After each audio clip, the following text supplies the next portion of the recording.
Good morning everyone and welcome back to Craft Eccentricity. This morning we have DIY arts and a little mini tutorial. So for my project today, I'm just moving some stuff out of the way here. I'm using this bird die that comes in a little hat. And I just think it's absolutely gorgeous. It actually goes that way around. That's his beak. And if you look at the image on the website, he's done in watercolour. Now, I do like watercolour, but unless you're extremely proficient and have very good eyesight, sometimes it can be quite difficult to do tiny little stripes and dots and things like that when using watercolour because it's very unpredictable.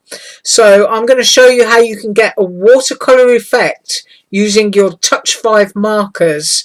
Now, I only use Touch 5 markers, so I don't really know how any other marker is going to react. But first of all, I'll show you what I made using that die and measure it, and then we'll get stuck in. So here is my birdie. Now, if I give you a close-up there, you can see, how close can we go? There you are. With a lot of markers, you get a beautiful, smooth, pristine finish as it blends from one shade to the next. And that happens because of the quality of the cardstock that's being used.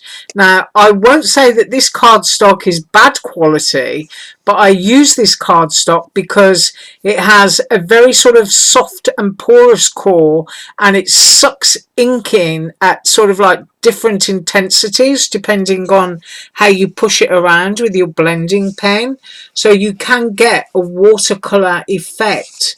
Now this is 300 GSM from Joann's, and I think it's, when it's not on sale, it might be $15 or $16 for a pack of 100 sheets. So do get it when it's on sale.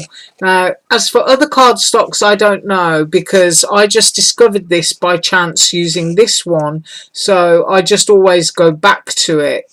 But if you can understand what I mean, sort of like getting watercolour to flow into tiny areas like that can be really, really difficult. So I've used a little background stamp here from my stash and a little tree stamp from my stash, and then just dotted that in with yellow. So first of all, I'm going to measure the birdie and move him out of the way. And the short tutorial that I'm going to do is just doing the hat, because once you know how to do it, you know how to do it. Right, that's just over 4.5 inches with where I positioned the legs. Obviously you could make it taller or shorter. And then the width with the shoe and the bobbly hat, I'm going to say 3 inches. So that's what I made. Right, let me get my silicone project mat. Can't live without them. Here they are.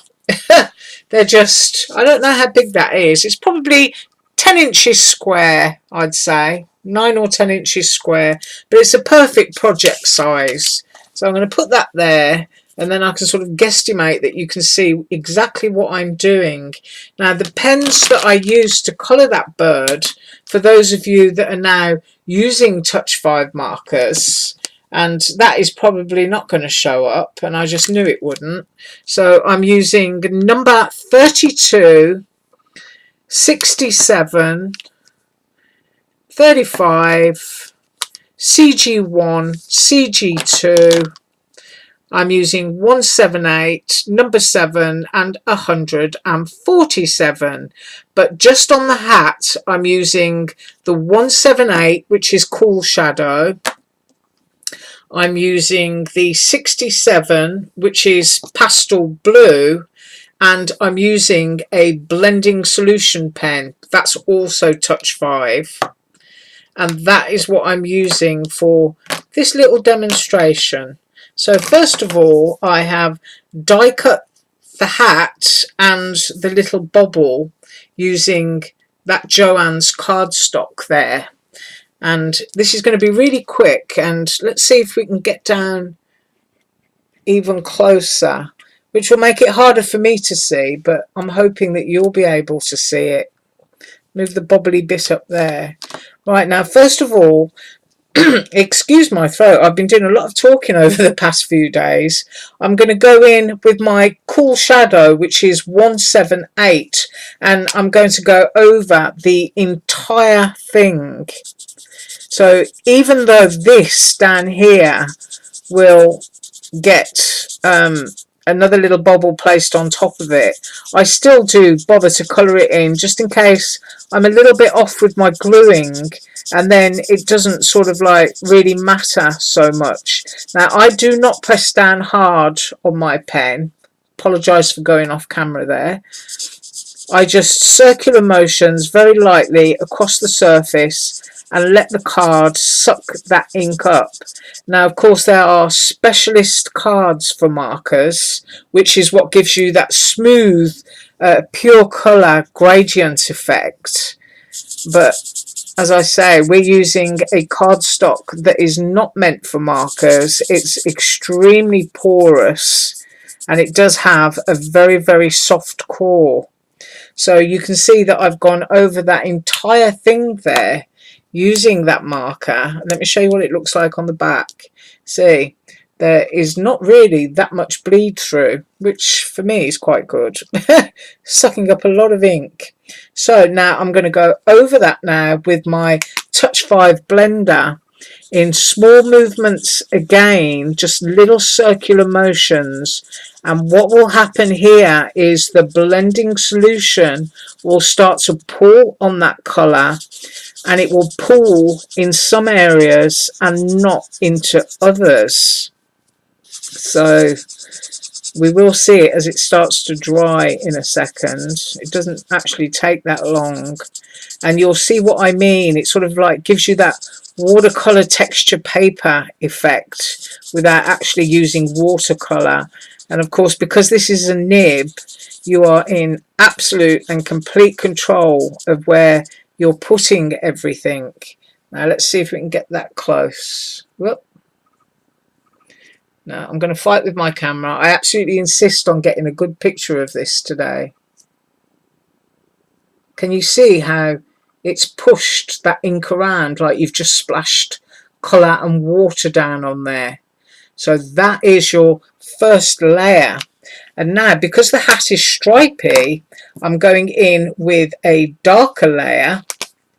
And this one is number 67, which is the pastel blue.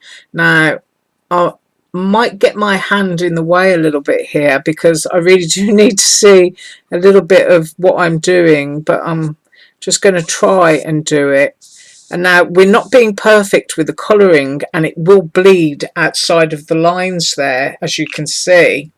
And then on top of that, we're going to go in with our blue again, and we're going to go over, and we're just going to push some of that colour around and out, and it's darkened that up. And then we're going to go straight back over the top with our blending solution pen, and we're going to move that some more, and as it starts to dry, it will look like you've put paint down onto wet paper. Now we will come back to that in a minute. Now the hat also has a shadow, so I'm going to go over this with my blue, because this area here is where the eyes go, and we're going to go over that with the darker blue again. And we're just going to, don't forget this area underneath, you're not going to see it because that's where the eyes go. And then we're going to pull that up with the blending solution. And you can go over this as many times as you want to. My camera's blurred again. I wonder if it's better if I just raise it just a fraction. I really want you to be able to see what I'm doing, even if I can't. And so circular motions again, and you start to see some of that pigment being pulled across that cardstock. Can you see that? Let's see, how close can we go? Usually when I pull in and pull away, can you see how it's all sort of like you've put ink and or paint down into water and it's bleeding a bit up the edges? That's exactly what you want. And I'm going to go back over with my blending pen. I do buy these blending pens in bulk. I'm not saying that they run out quickly. I'm just saying I use an awful lot of it. Maybe more than I should on some projects. But that will kind of like fade that out. Now, if you look at my actual card, you can see that on that edge there, can you see that? You've got the eyes. So that little bit down here is going to be completely covered up, and what you're going to be left with is just a little bit of a darker blue wisp, a shadow at the top. Can you see? I don't know why I'm whispering. It's just me and you, isn't it? Me and us, I should say. So that is how you do it. You choose two colours that you like, which will be similar, and then you just keep going in with your blending solution. I'm using the bullet tip here. You can use whichever edge you prefer.